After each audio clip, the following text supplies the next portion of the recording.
안녕하세요. 백두산 금융연구소의 백두산입니다. 8월 21일 수요일 아침 9시 12분입니다. 미국과 유럽은 하락 마감했습니다. 낙폭이 그렇게 크지는 않습니다. 조금 하락 마감한 거고요. 그래서 큰 의미를 부여하기는 어렵습니다.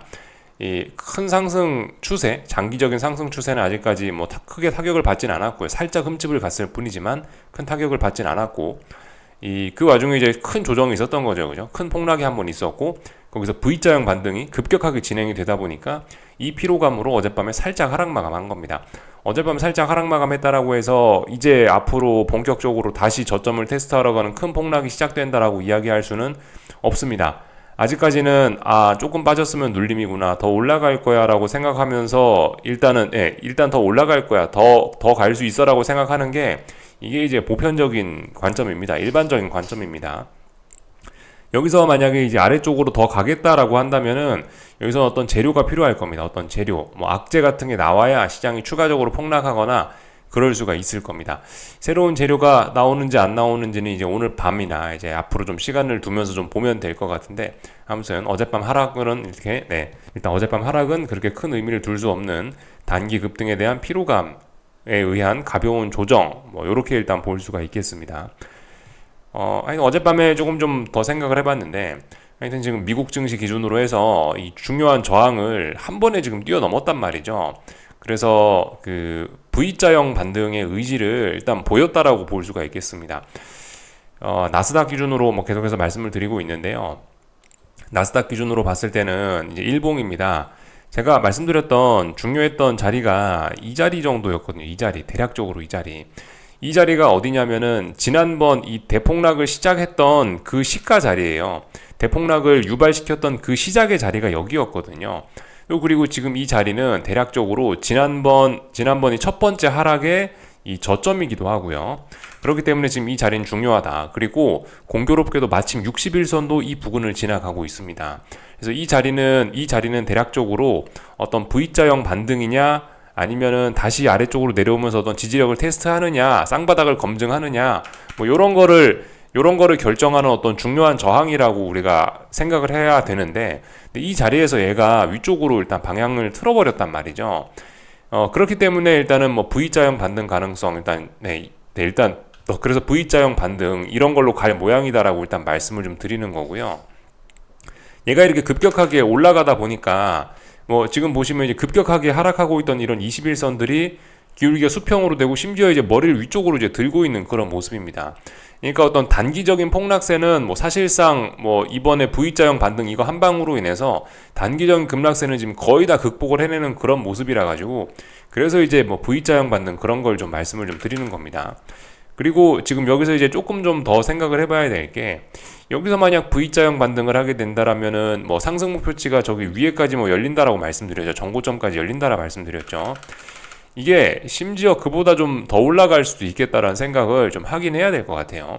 이번에 여기서 이제 워낙 대폭락을 해버렸었기 때문에 워낙 대폭락을 했었지만 워낙 회복이 빨라졌기 때문에 지금 보시면 어떤 중기적인 추세 그런 거에도 지금 거의 타격이 없어지게 됐습니다.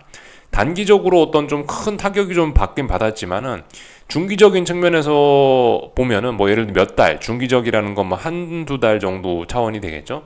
이 정도 측면에서 봤을 때는 지금 이게 워낙 급격하게 빨리 회복을 해가지고 그냥 다시 평상시에 이런 어떤 추세가 있지 않습니까? 지금 이 흐름에 지장을 못 줬어요.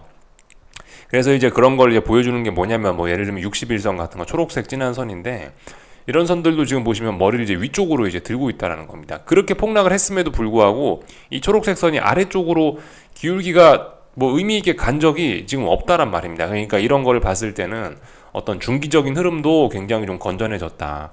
심지어 단기적으로 폭락에 대한 영향이 있었는데 그것마저도 이렇게 21선 같은 게 머리를 이렇게 들면서 이게 지금 일단 굉장히 좀 좋게 회복이 되고 있기 때문에, 또 그리고 그죠, 이번에 장기적인 측면에서 봤을 때도 이런 어떤 241선 같은 거 살짝만 터치하고 나서 지금 곧바로 올라가는 요런 모습이라 가지고, 일단은 굉장히 일단 오히려 지금 이런 상황에서 그래서 V자형 반등을 한다라고 한다면은 생각보다 좀 더 좀 많은 상승을 할 수 있는, 예를 들어서 약간 코로나 때 같은 그런 생각을 해야 될지도 모르겠습니다. 여기서부터 이렇게 쿵 빠졌고 이 지금 여기에서 이 스프링이 눌렸다라고 뭐 볼 수가 있겠죠. 스프링이 꽉 눌려서 압축됐고 여기는 이 탄력을 활용해서 오히려 전고점을 초강력하게 넘어가 버리는 급등 랠리를 시작할 가능성도 조금 좀 생각을 좀 해봐야 될 것 같긴 합니다.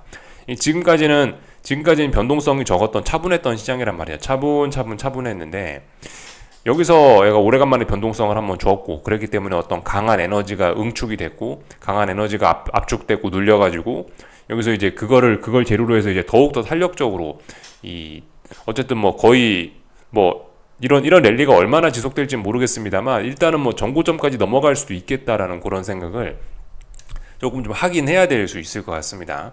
왜냐하면 중기적인 추세, 어떤 장기적인 추세 같은 게 아직 살아있고 여기에 대한 회복 과정이 너무 빨랐기 때문에 이렇게 되면 이제 본격적으로 이제 더 좀 강력하게 올라갈 수 있는 게 아니냐.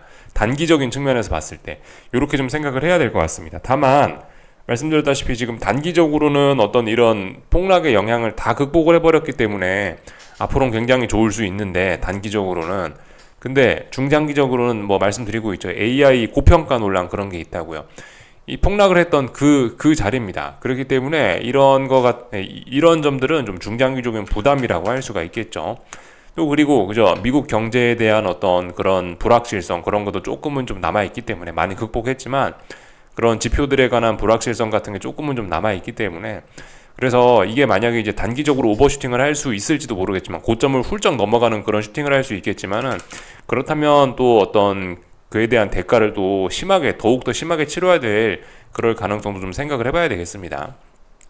지금 뭐 장기적인 측면에서는 이런 거를 결코 좋게 봐주긴 좀 어렵고 어쨌든 단기적인 측면에서는 이거 코로나 때처럼 그렇게 올라갈 수도 있겠다라는 생각을 좀 하긴 하셔야 되겠어요.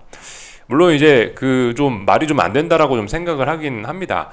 지금 상황에서 뭐가 좋다고 이게 이렇게 전고점을 넘어서면서 그렇게 올라갈까 싶은 생각도 들긴 드는데 그럴 만한 이유는 특별히 없는데 아무튼 투기적으로 지금 시장이 일단 이미 그렇게 움직이기로 이미 좀 마음을 먹어버린 그러니까 이미 어떤 중요한 저항들을 다 돌파해버린 상황이라서 여기서 갑작스럽게 이제 오늘 밤이나 뭐 어떤 큰 악재 같은 게 나타나서 여기서 다시 쿵 하면서 강력한 매도세를 등장시키지 않으면은 이제 어쩌면 전고점을 넘어가는 그런 급등 랠리 같은 것도 이 가능성을 좀 생각을 해놔야 될 것 같아요.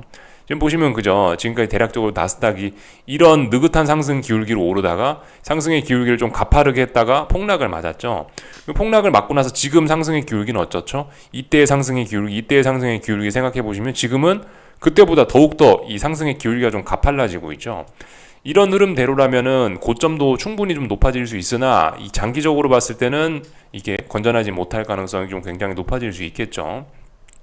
그래서 일단 이런 점들 엄청난 오버슈팅의 가능성도 여기 있는 고점을 못 넘어간다라고 우리가 딱 집어서 막 그렇게 생각하기는 좀 어려울 수 있겠다라는 생각이 좀 들긴 하더라고요. 그래서 일단 이런 점들을 좀 말씀드려봤고 2020년 3월 달에 코로나 때 반응입니다. 코로나 때 같은 경우는 이게 보시면은 이 어떤 악재가 있었고 그런 상황에서 빠져버렸기 때문에 얘가 정말 많이 빠지기도 했고 241선 같은 어떤 이런 중장기적인 추세를 위협할 만큼 정말 심하게 빠지기도 했었습니다. 그런 상황에서도 보시다시피 어쨌든 근데 파월의 어떤 부양책이나 그런 걸로 인해서 단기적인 추세선과 어떤 중기적인 그런 추세선들을 한 번에 V자로 뚫어버렸죠. 그러고 나니까 이런 탄력의 힘을 받아갖고 여기 있는 고점을 훌쩍 넘어가게 되는 그런 모습들을 우리가 봤는데요. 지금 같은 경우는 이제 그때와 비교를 해봤을 때 이번에 폭락이 사실 그렇게 강하지는 않았습니다. 이게 물론 이제 우리는 코스피 한국 증시도 보고 한국 증시 폭락, 일본 증시 폭락 같은 걸 같이 보고 있었기 때문에 이 심리적인 충격은 굉장히 컸을 수 있겠는데 근데 실질적으로 미국 증시 자체는 이번에 폭락이 충격이 그렇게 크지는 않았어요. 보시면 코로나 때는 그 어떤 중요한 어떤 241선 같은 것도 와장창창 붕괴를 시키는 등 굉장히 큰 충격이 있었던 거고 이번엔 물론 이제 충격이 크긴 컸습니다만은 그때에 비하면 상대적으로 좀 적게 빠지고 좀 덜 빠진 겁니다. 확실히 그죠? 확실히 적게 빠졌어요. 빅스도 적게 오르고 그러다 보니까 이제 그때만큼 강력한 초강력한 매도세가 나왔던 건 일단 아니라고 볼 수가 있겠고 그러다 보니까 상대적으로 이제 V자형 반응도 좀 나타날 수 있는 것 같고 그런 상황에서 코로나 때와 비슷하게 어떤 단기적인 중기적인 어떤 이런 저항들을 한 번에 V자로 지금 돌파한 착을 하니까 이런 상황이라면은 코로나 때를 능가하는 그런 반응 코로나 때 엄청나게 좀 많이 올랐었죠. 여기 있는 전고점 훌쩍 넘어가면서 확 올랐었죠. 이런 것도 좀 기대를 해야 되는 그런 상황인 것 같습니다. 그래서 일단은 그런 가능성 좀 생각을 해보자. 근데 뭐 여기서 이렇게 올라봐야 예전과 같은 이런 걸 기대하기는 좀 어려울 수 있다, 그죠? 왜냐면은 고평가 논란 이런 것들이 이제 자리를 잡아버렸기 때문에 좀 그런 점들은 주의를 해야 될 수 있겠습니다. 이 나스닥을 지금까지 보면서 이제 제가 이제 말씀을 좀 드리고 있는데, 이 사실 나스닥은 약한 편이에요. 사실 나스닥은요. 나스닥은 굉장히 약한 편이고 S&P 같은 걸 보시면은 제가 하는 이야기가 조금 더 잘 와닿으실 수도 있습니다. S&P 지수를 보시면은 이번에 빠지지도 않았어요. 얘는요. 이번에 얘는 얼마 사실 빠지지도 않았고, 그리고 뭐 물론 비슷하긴 합니다. 비슷하긴 한데 S&P 지수도 결과적으로 8월 1일 날 그 폭락의 시작점 이런 자리를 이제 어젯밤에 돌파한 척하면서 사실상 이제 V자형 반등 뭐 그런 의지를 조금 더 빨리 보이긴 했는데, 사실상 이제 8월 15일부터 어떤 V자형 반등의 의지를 좀 보이긴 했는데, 하여튼 S&P 같은 걸 보시면은 이미 전고점의 영향권을 받고 있다라고 보시면 됩니다. 이미 전고점의 영향권. 그러니까 지금 미국 지수 같은 경우는 이게 지금 오히려 이번에 폭락이 앞으로의 더 폭등을 부르는 이제 그런 거일 수도 있어요. 이 보시면 충분히 전고점을 넘어갈 수 있겠다라는 생각을 할 만한 그런 상황이라고요. 그래서 뭐 물론 근데 이제 좀 주춤은 할 수 있겠죠, 그죠? 말씀드렸다시피 근데 지금 당장 어떤 위기는, 지금 당장 미국 증시에 혹은 뭐 세계 증시의 큰 위기는 이 단기적으로 너무 세게 올랐다라는 겁니다. 이게 일단 문제이긴 합니다. 이게 지금 가장 큰 위험 요소이긴 해요. 구체적으로 이제 이런 걸 보여주는 숫자가 이제 뭐냐면은 찾아봤더니 이런 게 있더라고요. 콜풋 비율, 풋콜 비율이라고 하는구나, 그죠? 풋콜 레이시오 이런 것들을 보면은 지금 이 값이 0.72까지 내려왔습니다. 이 값은 어떤 웬만한 추세적인 상승장의 고점에서나 나타나는 그런 값이긴 합니다. 이거 뭐 주 단위로 좀 보자면은 지금 0.72라는 값은 보시죠. 보시다시피 지난 몇 년간 달성을 잘 하지 못했던 그런 저점이란 말입니다. 그러니까 단기적으로 너무 증시가 좀 많이 올라가다 보니까 이 오버슈팅 우려가 있다라는 겁니다. 이런 점 때문에 또 그리고 뭐 나스닥 기준으로 해서 뭐 61선을 돌파한 척하고 뭐 중요한 저항을 한 번에 돌파한 척하고 이런 피로감이 있어갖고 지금은 단기적으로 여기서 뭐 조금 뭐 주춤 할 수 있긴 있는데, 근데 어쨌든 지금 이미 근데 여기서 이런 중요한 라인들을 한 번에 돌파한 척하는 강력한 매수세를 보였기 때문에 이거 일단은 V자로 생각보다 좀 많이 올라갈 수 있겠다라는 생각을 좀 일단은 기본 시나리오로 일단 가지고는 가야 될 것 같고요. 다만 이제 여기서 어떤 악재 혹은 뭐 시장의 반응 이런 것들을 좀 살펴보자고요. 일단은 근데 이제 강세장 마인드를 일단 가지고는 있고, 왜냐하면 중요한 라인들을 다 넘어갔기 때문에 전고점도 넘어가겠구나, 상승의 기울기 장난이 아니겠구나, 엄청난 오버슈팅 버블 같은 게 한번 더 생길 수 있겠구나라는 생각은 하시되, 대신 그죠, 장기적인 관점에서는 이거 매우 큰 대가를 좀 치를 수 있다고요. 지금 어떤 상승 기울기나 이런 걸 보시면은 이게 보편적인 현상은 아니죠. 하여튼 그래서 이런 엄청난 과열이 있긴 있고, 이런 과열은 좀 해소할 필요가 있습니다. 이런 과열이 좀 해소가 되면은 그럼 이제 뭐 전고점까지 올라가든지 뭐 신고가 랠리를 하든지 이제 그러면 이제 그런 걸 할 수가 있겠죠.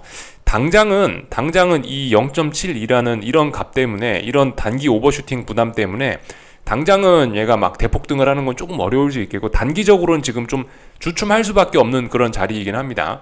뭐 그런저런 영향으로 보시다시피 한국 증시 같은 거 보시면은 최근에 코스피가 선물 371을 기준으로 해가지고 주춤하는 모습을 벌써 보여주고 있고, 코스닥 시장은 코스닥 150 현물지수 기준으로 1330이라는 자리를 저항으로 여기면서 몇 거래일 동안 주춤하고 있는 걸 우리가 볼 수가 있습니다. 그러니까 이게 어쨌든 지금 공통적인 현상이에요. 다들 중요한 저항을 워낙 급격하게 뭐 안착하고 지난 급등에 대한 피로감으로 차익 실현 매물이 나오고 이러다 보니까 지금은 일단 주춤 할 수밖에 없는 자리고, 뭐 풋콜 비율을 봐도 주춤 할 수밖에 없는 자리고, 그래서 일단은 특별한 이슈가 없어갖고 여기서 갑자기 강력한 매도세가 나와서 훅 아래쪽으로 자빠지는 그런 것만 아니면 일단은 보편적으로 조금 좀 더 올라갈 수 있다, 뭐 좀 많이 올라갈 수 있다, 뭐 요런 겁니다.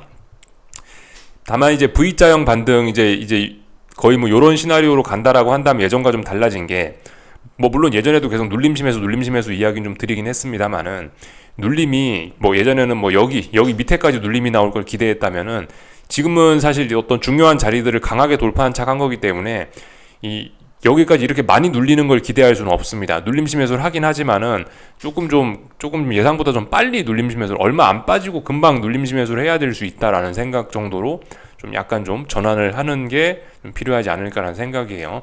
아무튼 어떤 이런 단기적인 급등 피로는 좀 굉장히 심각한 편이기 때문에 이런 점에 좀 유의를 해야겠다. 그래서 눌림시 매수라는 거지, 지금 주식을 당장 사버리면은 그거는 지금은 이제 추격의 의미가 좀 있을 수 있겠다라는 겁니다. 그런 점들을 좀 주의하셔야 되겠다 이겁니다. 하여튼 지난번에 이 대폭락을 한번 하면서 여기서 이 중장기적인 건전성을 조금 좀 회복을 했었는데, 이거 한번 회복했었다라는 사실을 갖고 오히려 이렇게 여기서 이제 더 엄청난 어떤 랠리를 하려는 그런 모습이긴 합니다. 네, 그래서 일단 그럴 수 있다. 앞으로 어쨌든 조금 좀 살펴보자. 여기서 단기 급등에 대한 피로감을 지금 의식하고 있는 상황입니다. 여기서 단기 급등에 대한 피로감 잘못 풀거나 아니면 강력한 악재가 등장하면은 다시 한번 전저점 테스트하러 갈 수 있긴 있는데, 아직 이런 거는 아직까지 뭐 나타나진 않았다. 일단은 굉장히 강력하게 오를 수 있다라는 생각을 일단은 좀 확인해야 될 것 같습니다. 그래서 일단 여기까지 좀 내용을 살펴봤고, 어젯밤 있었던 뭐 뉴스들 좀 몇 가지 좀 살펴보자면은, 뭐 매파 이사들이 나와가지고 뭐 여러 가지 뭐 이야기들을 했죠. 점진적으로 뭐 인하를 해야 된다, 뭐 이런 이야기들을 했는데, 뭐 특별히 지금 이런 발언들이 시장에 영향을 미치거나 그런 건 아닌 것 같고요. 워렌 버핏이 주식 팔았다, 뭐 그런 내용, 자꾸 현금을 늘리고 있다라고 합니다. 이게 뭔 의미겠습니까, 이게, 그죠? 장기적으로 주식시장을 좀 부정적으로 본다, 뭐 그런 입장일 겁니다. 주식이 비싸다, 그런 인식이 깔렸으니까 주식을 팔고 있다라는 소식이 나오는 거겠죠. 그리고 몇 가지 좀 소식들을 이거 참 좀 주의해서 좀 봐야 될 것 같은데, 이 어젯밤 뉴스 내용들을 보시면 대부분 다 이런 내용입니다. 미국 고용이 진짜 부풀려졌나? 라고 하는 제목들이 보이시죠? 고용 수정치 경계라는 표현이 나와 있습니다. 이게 그 이야기예요. 고용이 부풀려졌나 확인하는 게 오늘 밤에 지표가 발표된다는 겁니다. 고용 수정치라는 게 오늘 밤에 발표가 된다는 거예요. 이 지표가 조금 좀 중요하게 지금 시장이 보는 지표인 것 같더라고요. 미국 고용 진짜 부풀려졌나라는 기사들이 좀 많이 보이고 있죠, 그죠? 이런 것들을 좀 우리가 좀 생각을 해봐야 되겠는데, 이게 이제 무슨 내용이냐면요. 기사 아무거나 하나만 좀 눌러서 보자면은 요겁니다. 미국 노동부는 뭐 지난 12개월간의 논판 페이롤수 있죠. 비농업 고용 수정치, 비농업 고용 지표 논판 페이롤수인데, 그거를 이제 오늘 밤 11시입니다. 한국 시간으로 밤 11시에 발표를 합니다. 지금까지 미국 고용 시장이 튼튼하다라고 했는데, 근데 지금 근데 지금 튼튼했던 그 논판 페이롤스, 이 비농업 고용 수가 요게 크게 하향될 수 있다는 우려가 있다라고 합니다. 뭐 그래서 어젯밤 미국 증시가 빠졌다, 뭐 그래서 어젯밤에 금리가 떨어졌다라고 사람들이 이야기는 하고 있는데, 솔직히 뭐 그런 핑계까지는 약간 그런 건 좀 핑계인 것 같고요. 아무튼 지금 시장의 상승 하락 뭐 그런 거는 주로 이제 어떤 투기적인 요인, 어떤 뭐 탐욕 그런 거에 의해서 움직이고 있다라고 보시는 게 그냥 맞을 것 같고요. 하여튼 요게 이제 오늘 밤에 발표가 되는데, 이거에 따라서 조금 좀 시장의 움직임이 좀 들썩들썩 할 수 있긴 있습니다. 그래서 이 지표가 삐끗해서 잘못 나와버리면은 이 미국 고용시장이 생각보다 안 좋다라는 그런 우려가 좀 나올 수 있겠죠. 그래서 뭐 이런 영향으로 9월 B컷 50bp 인하 확률이 다시 커졌다라고 합니다. 참고로 지금 이제 이게 약간 좀 충격이 좀 클 수도 있긴 있는데, 여기 데이터가 좀 잘 정리가 되어 있더라고요. 참고로 지난 10년 동안 일자리 벤치마크 수정 범위는 플러스 마이너스 0.3%다. 평균치는 플러스 마이너스 0.1%다. 근데 이번에 예상되는 수정치는 마이너스 0.6%에 해당한다. 평상시에는 0.3에서 0.1인데 근데 마이너스 0.6이라면은 굉장히 큰 숫자일 수 있습니다. 그렇기 때문에 이런 것들이 어떤 증시 조정의 어떤 그 재료로서 활용될 가능성이 있습니다. 물론 근데 이 지표 때문에 시장이 박살날 거야를 기대하는 거는 조금 좀 어렵다라고 생각하는 게, 이제 오늘 밤 수요일 밤이고요. 금요일 날 밤에 잭슨홀 미팅 있잖아요. 그죠? 잭슨홀 미팅에서 파월 의장이 잘 어떻게 시장을 이끌어 줄 거야라는 그런 기대감이 좀 있기 때문에, 뭐 저의 생각은 그렇습니다. 이 지표가 중요해서 뭐 단기적인 시장에 뭐 하루 이틀 정도 뭐 하락을 만들어낼 수 있을지는 모르겠는데, 이게 막 추세적으로 시장을 꺾는 그런 재료가 되기는 일단 조금 어려울 것이라는 생각이 좀 있긴 있습니다. 그리고 뭐 여기 이런 나중에 뭐 이런 그 기사들 같은 걸 좀 더 좀 읽어보시면 아시겠지만 여기 옆에 전부 다 이제 그런 소식이에요. 전부 다 고용이 부풀려졌나, 고용 수정치 경계 이런 이야기들이 나와 있는, 전부 고용 수정치가 나와 있는데, 이런 기사들 보면은 설마 고용이 여기서 이제 뭐 생각보다 많이 둔화가 됐다 하더라도 이게 그렇다고 지금 경기 침체가 온다라는 거를 의미하는 건 아니다. 뭐 일단 그죠? 그런 식으로 일단 볼 수가 있겠습니다. 사실 그죠? 이 어떤 뭐 경기 침체다 아니다 이런 거를 한두 가지 지표로 우리가 볼 수는 없는 거죠. 그죠? 경기 침체라는 거를 우리가 알려면은 뭐 여러 가지 복합적인 재료들을 이제 종합적으로 판단을 해서 이게 이제 경기 침체다 아니다라는 걸 판단을 하는 거지. 야, 이번에 실업률이 뭐 많이 높아졌으니까 경기 침체다 이렇게 생각하는 건 아니지 않습니까? 그죠? 그래서 일단 이런 지표에 이런 고용 지표에 대한 충격은 좀 일단 제한적일 것이라고 일단 보는 게 좀 현실적일 것 같습니다. 다만 근데 시장의 반응은 좀 클 수도 있는 게, 그 말씀드렸다시피 지금 너무 과열됐다고요. 시장의 단기 과열. 이게 풋콜 비율이 이렇게 단기 과열 신호를 보여주고 있는데, 이 정도로 좀 많이 과열이 됐기 때문에 저런 작은 지표는 이 시장의 어떤 한번 이 쿵 하면서 어떤 단기적인 조정을 좀 심화시킬 수 있는 그런 가능성이 좀 있긴 있습니다. 실제적으로 나스닥인데요.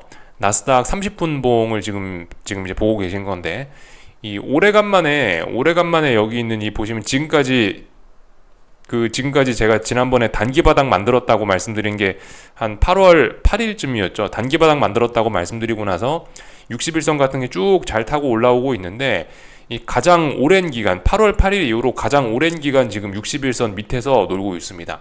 장차 그러니까 지금 이런 모습을 보이는 건 단기급 등에 대한 피로감 뭐 이런 거라고 볼 수가 있겠는데, 그런 것들이 벌써 지금 시장에 작용을 조금 하고 있다라고 볼 수가 있겠는데, 그런 상황에서 저런 지표가 오늘 밤에 발표된다라고 한다면은 그런 걸 재료로 해서 한 번쯤 시장이 쿵 하면서 한번 조정을 좀 세게 보일 수도 있긴 있다. 근데 어쨌든 여기서 지가 조정을 조금 세게 보인다라고 해봐야 밑에서 이렇게 올라오고 있는 다양한 지지선들이 좀 많이 있고 이렇기 때문에, 어쨌든 뭐 이게 오늘 밤에 발표되는 그런 지표 자체가 이 시장을 통째로 막 추세적으로 죽이는 그런 재료로 활용되지는 못할 것이다라는 뭐 일단 그런 생각이긴 합니다. 그래서 일단 이런 내용들을 좀 말씀을 좀 드려봤고, 그래서 오늘 밤에 그 고용 수정치 그걸 좀 잘 봐야 된다라고 좀 말씀을 좀 드려봤고요. 어젯밤 있었던 일들 거의 다 살펴봤고, 이제 그 기술적인 이야기들 이제 조금 좀 자세히 하고 마치겠습니다.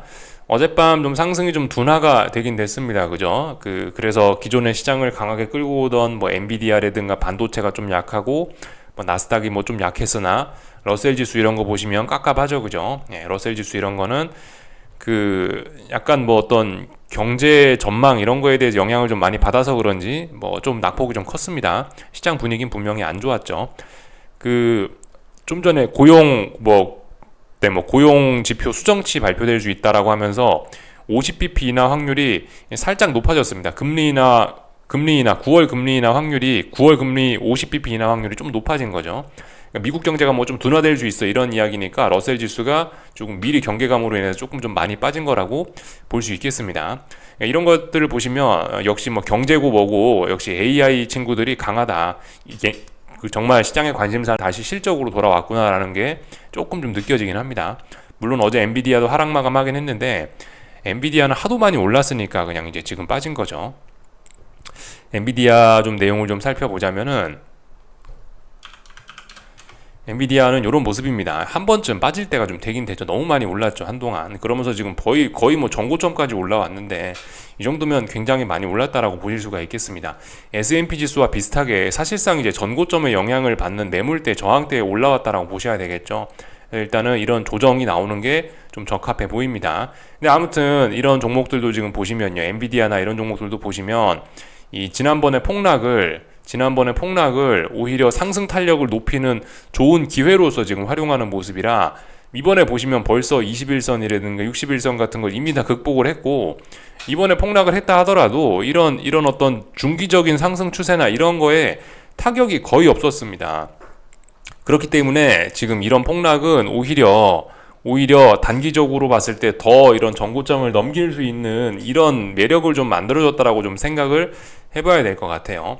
뭐 물론 이제 오늘 밤에 뭐 지표가 어쩌고 저쩌고 되고 뭐 앞으로 잭슨홀 미팅이나 이제 이런 게 좀 남았기 때문에 어쨌든 뭐 단기적인 랠리 정도는 뭐 가능할 수 있을 것 같은데 중장기적인 랠리 이런 건 좀 부담스럽지 않겠나 싶긴 한데 어쨌든 단기적으로 시간이 좀 있지 않습니까? 그래서 만약에 뭐 오늘 밤에 뭐 살짝 뭐 조정이 나온다라고 해도 어쨌든 계속 올라갈 수 있는 그런 어떤 힘은 아직도 좀 짱짱하게 좀 있긴 있습니다. 지금 단기적인 급등 피로감이 좀 문제인 거지. 어쨌든 이거를 뭐 오늘 밤 뭐 지표가 어떻게 나온다라고 해서 뭐 조금 풀면은 어쨌든 또 계속해서 좀 올라갈 수 있는 그런 힘이 좀 남아 있긴 남아 있습니다. 엔비디아를 지금 보시면 5일선에 그 터치도 안 하고 계속해서 올라오고 있거든요. 이런 상황에서 한 번쯤 쿵하고 빠진다라고 한다면은 한 번쯤 더 꿈틀하면서 위쪽으로 올라가려고 그런 시도를 좀 할 수가 있겠습니다. 하여튼 나스닥도 그래요, 그죠? 나스닥도 당연히 뭐 그런 겁니다. 지금까지 이 5일선에 터치를 하지 않고 계속 올라왔어요. 지금 요건 터치했다라고 보는 게 아닙니다. 하여튼 5일선에 터치도 안 하고 올라오고 있는데 아무튼 아직까지 이런 기울기들이 짱짱하기 때문에 혹시나 오늘 밤에 그런 지표 때문에 한번 쿵 빠진다라고 해도 이 재차 어쨌든 계속해서 좀 올라가려고 하는 그런 성향들이 좀 있긴 있을 겁니다. 다만 조금 좀 오래 쉴 수도 있다. 뭐 몇 거래일 정도 좀 쉴 수도 있다. 뭐 예를 들면 잭슨홀 미팅까지라든가 이런 기간 동안에 이 풋콜 레이시오 이런 게 좀 과열된 게 있어갖고 이런 것들을 좀 쉬어가는 기간은 좀 필요할 수 있겠다 생각하시면 될 것 같고요. 그래서 뭐 하여튼 뭐 다들 뭐 이렇게 잘 올라가고 있다 이겁니다. 기술적인 이야기까지 뭐 거의 다 한 것 같긴 하네요, 그죠? 중요한 저항들을 다 돌파한 척했고 이런 어떤 뭐 단기 폭락을 금방 극복하는 모습이긴 하다. 그래서 어떤 뭐 V자형 급반등하면서 막 어떤 마치 코로나 때 V자형 급반등하면서 막 폭등 랠리를 펼쳤던 것처럼 대신에 이제 그게 이제 추세적인 그런 강세를 만든다기보다는 어떤 단기적인 뭐 랠리 정도로 이제 뭐 끝날 가능성이 좀 높지 않겠냐 싶긴 한데 어쨌든 그럴 가능성도 좀 생각을 해봐야 되는 그런 상황입니다. 워낙 강하게 올랐기 때문에. 그래서 어쨌든 지금 워낙 8거래일 9거래일 동안 급반등을 했기 때문에 혹시나 뭐 조금 하루 이틀 정도 하락을 한다 해도 여전히 상승 쪽으로 좀 더 기회가 좀 있다. 뭐 그런 겁니다. 아직까지 뭐 시장이 뭐 당장 꺾이는 어떤 그런 위험을 기대하기는 좀 어려울 수 있다 이겁니다. 그래서 미국 증시가 그렇게 강하다면은 아무래도 이제 다른 전반적인 위험 자산들도 다 영향을 받으니까 뭐 다른 나라 증시들도 대부분 다 긍정적인 영향을 좀 받긴 하겠죠. 다 본 것 같고요. 이 채권 시장입니다. 어젯밤에 뭐 그런 지표에 대한 경계가 뭐 그런 거라 말씀드렸는데 50bp나 확률이 좀 높아졌다라 말씀드렸는데 그런 거를 반영하면서 채권 시장은 다시 한번 상승을 했는데 금리가 떨어졌는데 어쨌든 위쪽은 좀 제한적일 것 같긴 합니다. 위쪽은 좀 제한적일 것 같긴 하고 채권 시장은 어쨌든 분명히 중장기적으로 좀 추세가 좋기 때문에 하여튼 눌림시 매수를 하는 게 좀 맞다라고 생각합니다. 지금 당장 따라 사는 건 조금 좀 아닌 것 같아요. 하여튼 뭐 그래서 지금 채권 시장은 매우 강한 그런 상황입니다.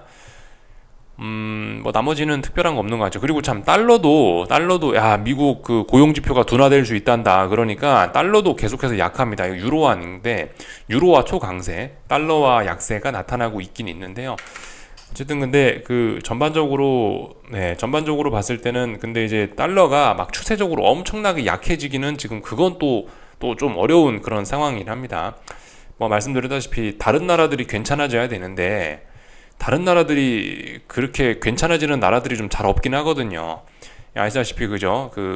달러가 약해지고 계속 달러가 약해지려면은 뭐 미국 경제가 좀 많이 안 좋아진다든가 또 그리고 상대적으로 유럽이라든가 중국이라든가 뭐 일본이라든가 다른 나라들이 경기가 확 좋아지거나 뭐 그런 게 좀 필요한데 뭐 어쨌든 아직까지 미국 경제는 짱짱하고 뭐 그렇기 때문에 솔직히 뭐 달러가 계속해서 떨어지는 걸 기대하기도 조금 좀 어려운 상황 이런 게 좀 있어가지고 어쨌든 뭐 지금은 어떤 뭐 투기적인 이유 뭐 이런 거에 의해서 달러가 좀 약한 것 같긴 합니다. 그리고 참 달러가 지금 달러가 찔끔찔끔 약한 흐름을 보이고 있는데 이것의 또 하나의 이유가 달러 캐리를 해가지고 투자하는 사람들이 있어서 그렇다라는 이야기도 있더라고요. 참고적으로 좀 알아놓으시면 좋을 것 같습니다. 엔화 약세가 나타났었잖아요, 예전에. 엔화 약세가 나타나니까 사람들이 이제 엔화 빌려서 막 투자를 하자 이런 엔캐리가 많이 나타나지 않았습니까? 그래서 이번에 엔캐리가 확 청산이 되면서 시장이 한번 박살이 났던 거죠. 근데 지금은 이제 금리나 기대감이 좀 껴 있으니까 야, 그럼 앞으로 달러가 떨어지겠네라는 그런 낙관적인 생각을 바탕으로 해서 달러 캐리, 달러를 빌려다가 이제 다른 나라에 투자를 하는 그런 것들이 요즘 슬슬 또 유행을 타고 있다라고 합니다.